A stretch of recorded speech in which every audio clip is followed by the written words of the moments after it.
and welcome to Daily Anime Reviews, the channel where we talk about seasonal anime on the daily. Today we're talking about Scum the Brave, episode 5. Yes, I almost said 6 because it feels like it should be 6, but nope, we are in episode 5. And this episode just kind of helped to reinforce a lot of the things that I felt about this show. One, that it's just, it's like, it's just right now, it's a fine show. We still have like half the anime to actually improve ourselves better, but there's a few other ones. This episode, again, they're still doing like the one-on-one like girls episode. So Indo had an episode, Jogami had an episode, now it's Sarah had an episode. And yes, I actually remember the names now. Good. But Sarah's one is actually like very straightforward. I mean, all of them are pretty straightforward for the most part, except for Jogami's, because she always got to get involved in some way, shape, or form. But not only was Sarah's, I feel like, the most like straightforward, but Sarah's is also the one I feel she had the one that seemed the most reasonable out of them, or at least in my opinion, the one that didn't feel the most intrusive. Because Indo's was more of just, hey, I want to be around, and she was being pushy about it, but hers was like kind of whatever. Jogami, I don't even necessarily blame her. It was more Ishino who got him involved in that one, which is actually kind of funny, which we will also be talking about him later, because he has now like world building implications, which is kind of weird. It was kind of fascinating to actually talk about.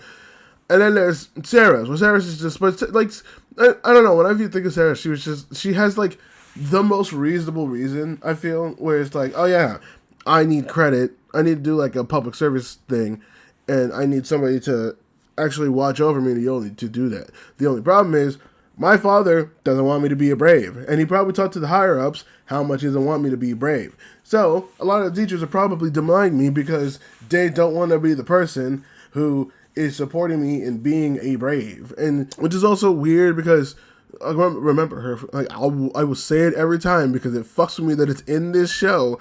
Her father is Arthur Pendragon, because why the fuck not? Her last name is Sarah Pendragon. Why the fuck not? Okay, sure.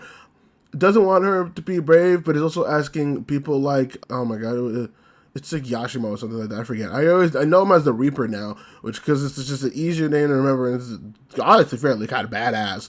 But yeah, she just comes to him and asks for help for just. She's like, you're not even gonna really do anything. I just need you to be an overseer, which the pay is low, but also at the same time, it's kind of like, that's fair. That one feels like she's getting kind of like screwed over, and it's not really her fault. And she seems at least the most mentally competent, I think. I think Indo has the skills to be the best brave out of the three of them. Her power is cracked. Out of the three of them, her power is cracked. Sarah has the least useful. No, it might be Jogami. Jogami might have the least useful. Like, it's probably good for like stuff like interrogations and predicting attacks and stuff like that. But Sarah can like see people and see explosions, which can help in battle when you're like not trying to avoid an ambush and doing all that kind of stuff. But she basically wants to go find this dog that was taken by the police station. The dude says no at first, and then he's like, okay, well, I asked Joe, and I guess Joe's kind of a hothead. And I guess he must have some explosive ability, given how the opening portrays him and what we see from what could, like, the scenario that runs through the Reaper's head. So he's just like, okay, actually, I'll help, because I don't want Arthur Pendragon coming down on me if you get hurt. Which, fair. Again, most reasonable one, I think. But honestly, their interaction isn't even that big. And the way they hype up some of it too isn't even that big either. I mean, it does feel like they weren't even supposed to be there, so it was kind of like, skedaddle, get out. But I guess the minion of the Dark Lord that fought Indo is the same person we see here, but he's just in normal clothes, and I guess they weren't supposed to be there. They were just like, oh, hey, what's up? Because they go to this abandoned mall, find the dog, rescue the dog, see that it's him, and he tries to fight back, and I guess they kidnapped the panda and transformed it into something, and the Reaper realizes that it feels like the same thing that Amber Thorn, that like big old like thing that was controlling his body, but they don't do anything with it. The panda just dies. I thought the panda was at least gonna grow an extra appendage or something like that, and it was fairly simple. It was the next day, they brought that back, they got the yen, Sarah came to bring the money, and he got paid. Oh, no, he had to pay his debt off, but he got paid. And so it's just one of those things where it's like, oh, Okay. Oh yeah, this is just a fairly straightforward one. All right. Like Indo's at least had a little bit of the quirkiness of just like she obviously seems more of like the series that like I probably like Indo's personality the best because she's that character I like of that like she could be that serious character, but the serious character also it could be like a little quirky because they're like social awareness is not fully there, which is funny. Sarah's social awareness is like fully fucking intact, and she is definitely out of the three of them the most serious. Like Indo can be serious, but like we'll let her guard down around like comfortable people, and like we'll actually show a little bit of quirkiness. And then Jogami is just over the fucking top. Like she's just fucking over the top. Like oh, I want to be like we gotta fight for justice and all that. And I'm like you are the most annoying out of all of them, which also makes me again confirmation or not confirmation, but the what was I the solidification? Not solidification. Oh, what's the word I'm looking for? I said it earlier in this video. Reinforcement that I just don't like Jogamine. I like that. I don't know what it is.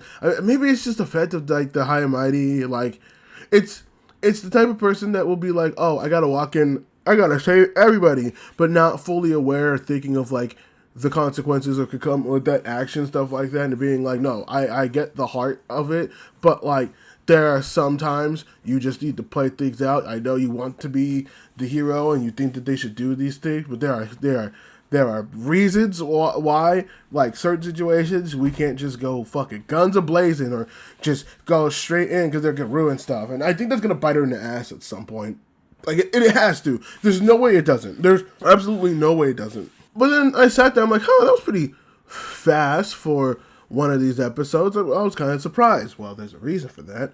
It's because we actually get a little bit of time with Ishino as he's doing his own job, like fighting this dude, and he ends up winning, and he gets confronted by somebody who's a maid. There's two people up in the sky watching over him, but he does get confronted by a maid-looking person who was sent, again, by Arthur Pendragon, and she's one of the knights for Arthur Pendragon, and she's just like, yeah, I want to, it's like, hey, you want to help us take down this Dark Lord that you've been hunting? If you help us, you could get 80 million yen on top of whatever, oh no, you'll get, there's a high bounty for the Dark Lord.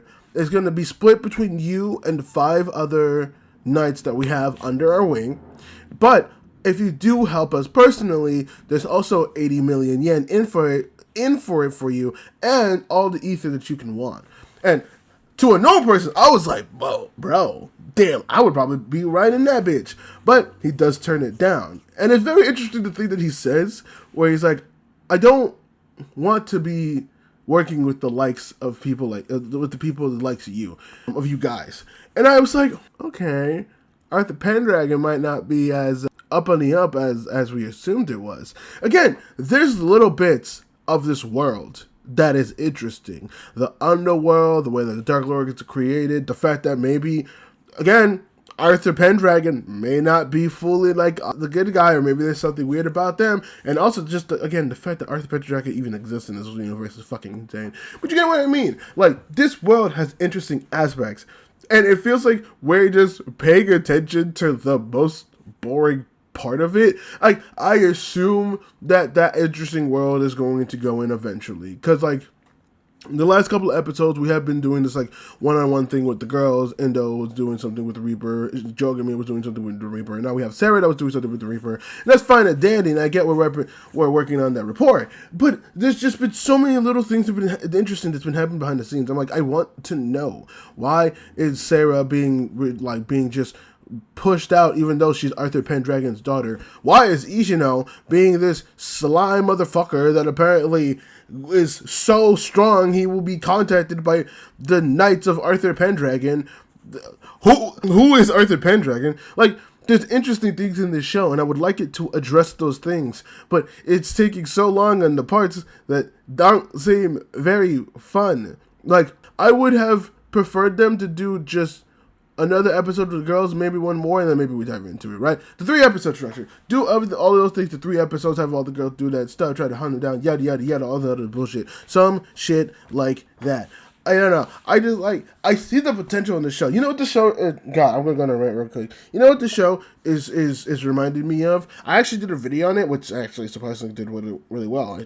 I wasn't expecting it to, but this show reminds me a lot of ENGVtuber, which is a show about like this dude ends up finding this like weapon that it like attaches to him and shit like that, and the whole world's interesting because it has a cool lore, the style looks cool, it's a very colorful show, but it doesn't focus on some of the more important things. The only difference is ENGVtuber felt way too fucking slow. No, felt way too fucking fast, and it felt like it was not doing shit. Scum of Brave has that same aspect, but it feels like it's going way too slow. ENGVtuber went way too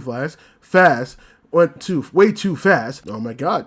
Oh yeah, and Scum of the Brave feels like it's going way too slow. Like you have interesting aspects that I would like to explore, and that's actually seem fairly interesting. I just need you to touch upon those things to keep me interested for as long as possible. So that's why I'm hoping that, like, you know, episode 6 will be the start of that, because like we're almost halfway. Episode 6 will be the halfway, I assume. So I'm really hoping that that's the case, that we get something interesting from this, because if not, I'm gonna crash the fuck out and get mad. Well, not get mad, but I wasn't expecting much from this show, but the fact that I have any interest in this show in general is nice. It's cool. I would like it to keep going and making me interested. But with that being said, let me know what you think about this episode in the comment section below. Let me know if you like it, let me know you hate it, and let me know what you think about the season so far. And if you like the video that I give you and the content that I give you, what about you go ahead and hit this like button to show your boy some love. And subscribe to the channel if you want to go ahead and follow that as we upload every single day. And if you want to keep track of when we upload every single day, how about you go ahead and hit the notification button to get notified on what time that we upload, because we upload every single day. My name is Mizu Kurosaki. I hope you enjoyed everything, and I will see you in the next one. Hit my mic. Bye-bye.